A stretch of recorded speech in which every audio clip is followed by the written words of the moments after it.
นี่สามโตพี่น้องนี่โอ้มามันพี่น้องนี่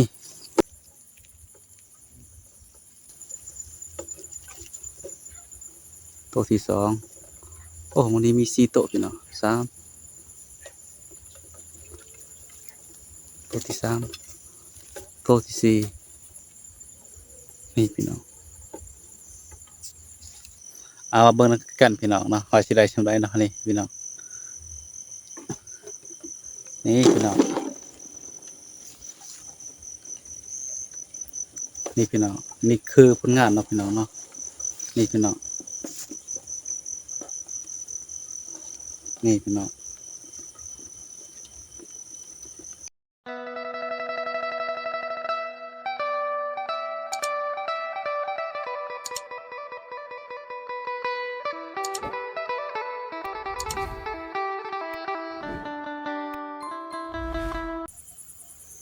เอาสบายดีเอฟซีทุกคนเนาะพี่น้องเนาะมาพบกับ2ดิสแนลคือเก่าพี่น้องมื้อนี้บ่าวดิสิไปเยี่ยงแมงคานูนเนาะพี่น้องเนาะหรือว่าแมงไอ้สังแมงเคนูนเนาะพี่น้องทางบ้านเอิ้นว่าเพราะว่าบางแรงนี่บ่าวเห็นมันบินมาตอนกินข้าวเนาะเพิ่นบินมาเท่านึงมาจับดอกไผ่บ่าวคิดว่าโอ้แมงอันเนี้ยจะออกแล้วเนาะเลยลองมาเยี่ยงเบิ่งว่าสิได้หรือบ่เนาะอุปกรณ์ที่เฮาเตรียมนี่มีกระปุกแล้วก็มีอันน่ะมีกระตองเนาะต้องงามอึ้งพี่น้องนี่นี่พี่น้องสลับเตอไว้เนาะบ่ได้มันอยู่สูงก็ต้องเตอเอาเนาะบ่ได้อยู่ต่ำตัวก็จับเนาะมาลุ้นคือกันพี่น้องว่าสิได้หรือบ่เนาะลุ้นคือกันพี่น้องเนาะพี่น้องมาลุ้นคือกันพี่น้องเนาะนี่ก็ต้องเนาะ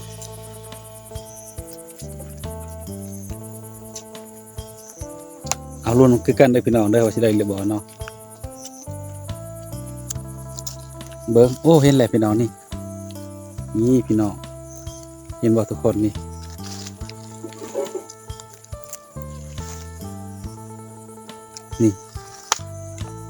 ตุ๊บโทเลแหกมานพี่น้องเนาะนี่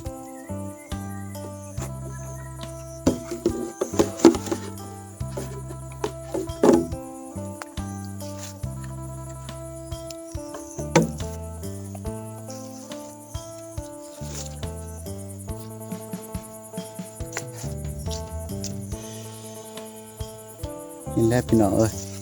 กำลังเห็นโทเลแหกมานเนาะพี่น้องเนาะนี่โตที่สองพี่น้องโอ้วันนี้มี2โตพี่น้องเนาะนี่วันนี้ก็คนหนึ่งวันนี้ก็โตหนึ่งนะนี่2โตพี่น้องนี่บัดเดียว2โตแล้วตกไปแล้วนี่เนาะโตที่สองพี่น้อง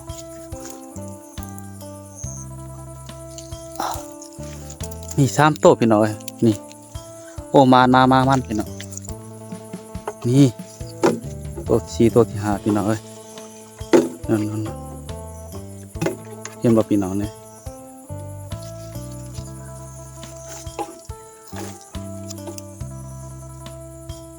จับบ่ทันอาจจะตกเนาะนี่เนาะมันเนาะเพราะว่าอาหารตามฤดูกาลเนาะพี่น้องเนาะ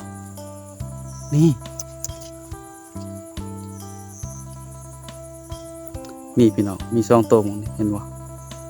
นะนี่คนหนึ่งนี่เห็นแล้วพี่น้อง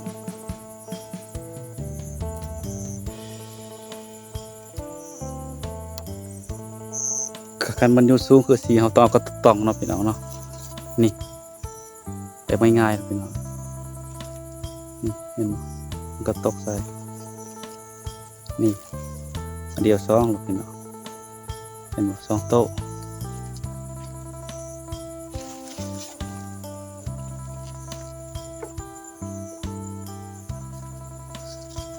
ตัวต่ำๆสิตัวกระจับนี่บ่จับก็ได้ฉันเอามันถึงลงเองเนาะพี่น้องเนาะสบายพี่น้องนี่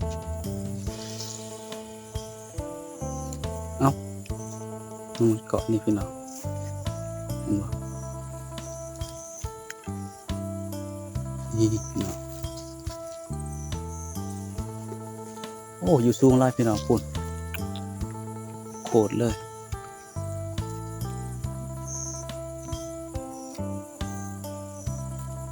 โคตรสูงเนาะพี่น้องเทิงอยู่บ่ได้เนาะ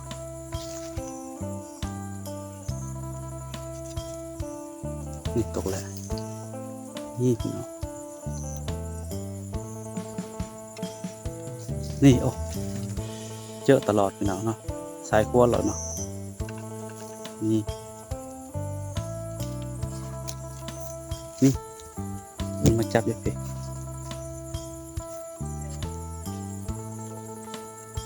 มอแล้วพี่น้องนี่จับใส่นี่มันง่ายเนาะถ้าเอาประเดี๋ยว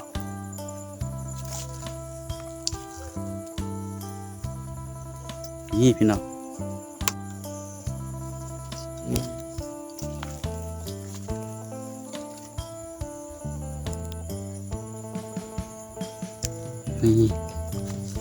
วันนี้มี2 โตพี่น้องเห็นบ่14ทุกคนเนาะนี่2 โต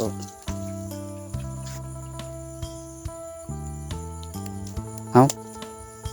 มันต้น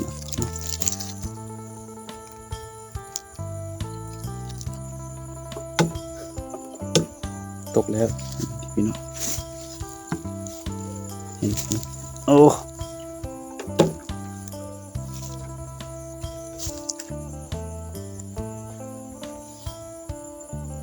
นี่พี่น้อง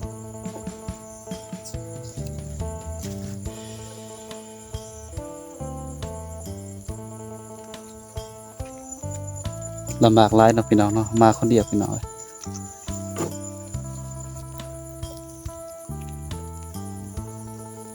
หลังจากที่เฮานั่นเนาะเอาต้องเตอะเอาใส่กระตุกพี่น้องไปอีกพี่น้องโอ้ยนี่นี่พี่น้องโตที่2โอ้วันนี้มี4 โตพี่น้อง3โตที่3โตที่4เอ้าโตของเดียวนี่5 โตแล้วพี่น้องนี่มันต้นลงมันตกจากมันจับบ่อยากปานใดเนาะ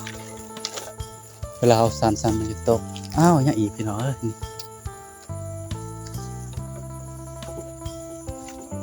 นี่พี่น้องเอาตกสะเทาะไปตกบ่ถึกต่อกันเนาะ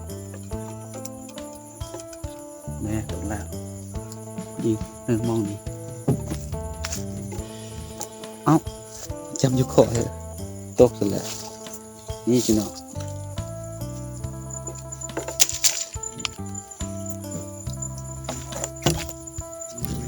นี่พี่น้อง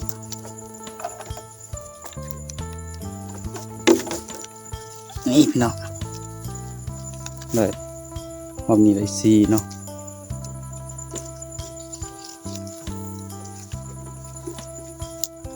ไปเรื่อยๆพี่น้องเนาะตัวต่ำๆอาจจะหายากผมบ่อยากเห็นก็ได้พี่น้องเนาะแต่อยู่สูงๆพี่น้อง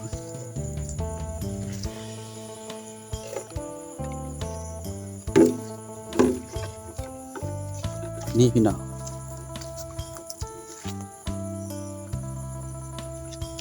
นี่บ่ายสบายพี่น้องไปจับใส่นี่เป็นโต๊ะครบ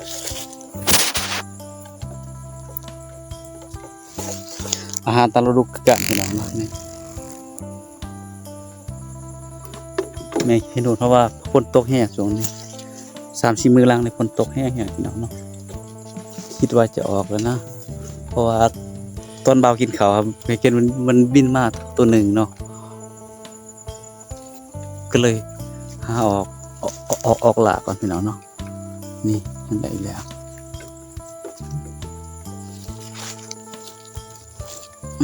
ตกพี่น้องเนาะนี่ตกมันจับใส่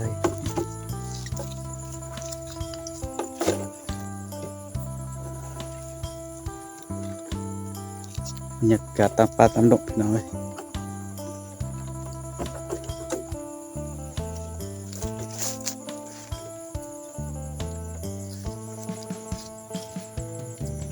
นี่มันตกพอเดินตกประมาณ2 ตัวยินเสียงตก2อีลีนี่เด้อันนี้ตัวหนึ่ง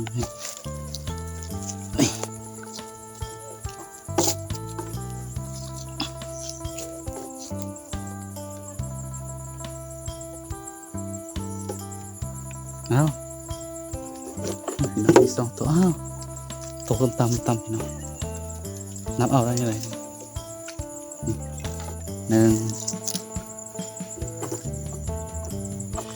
ตัวที่2นี่ตัวที่3เอ้าไม่ตกเลยนี่พี่น้องตกทางจับทันตกเนาะแบบนี่ไป3 โต๊ะพี่น้องเลยนี่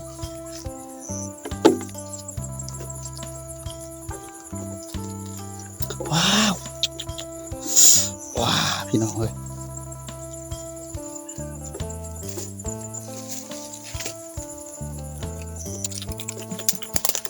มี3อีกแล้ว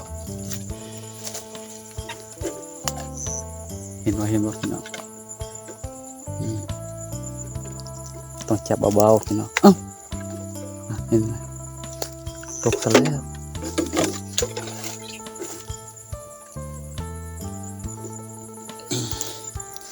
ตกนั่นเลย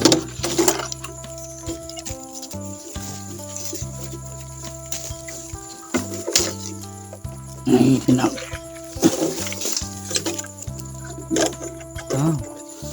5 ตัวหมดนี้เลยพี่น้องเลยนี่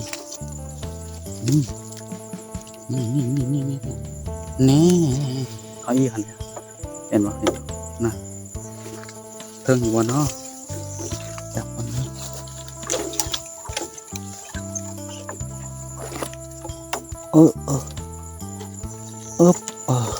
เรียบร้อย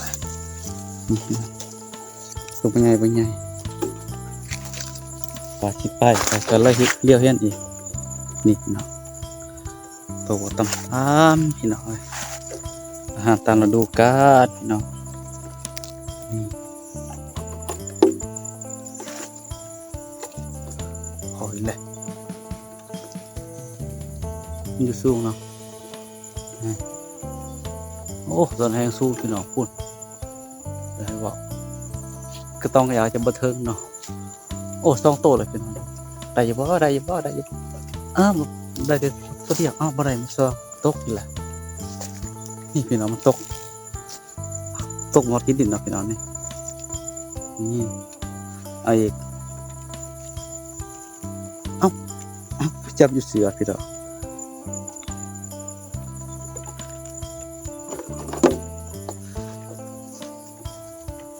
นี่พี่น้องต่ำต้องเอามือเอาพี่น้องนี่ต่ำแอมมา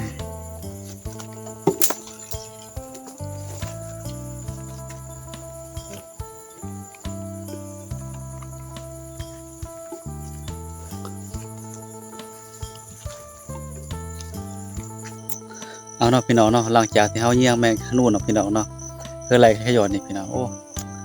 เพื่อไล่กึบทีพี่น้องเขาก็ได้ไล่สมควรเติมเนาะแต่ก็บ่ไล่ปานใดเนาะพี่น้องเนาะเอามาเบิ่งกันพี่น้องเนาะหอยสิได้ช่ำใดเนาะนี่พี่น้องนี่พี่น้องนี่พี่น้องนี่คือผลงานเนาะพี่น้องเนาะนี่พี่น้องนี่พี่น้อง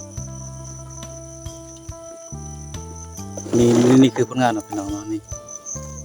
อาจจะได้ลายปานใดเนาะพี่น้องเนาะนี่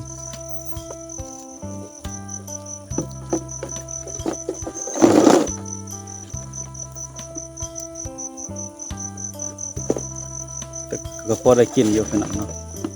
นี่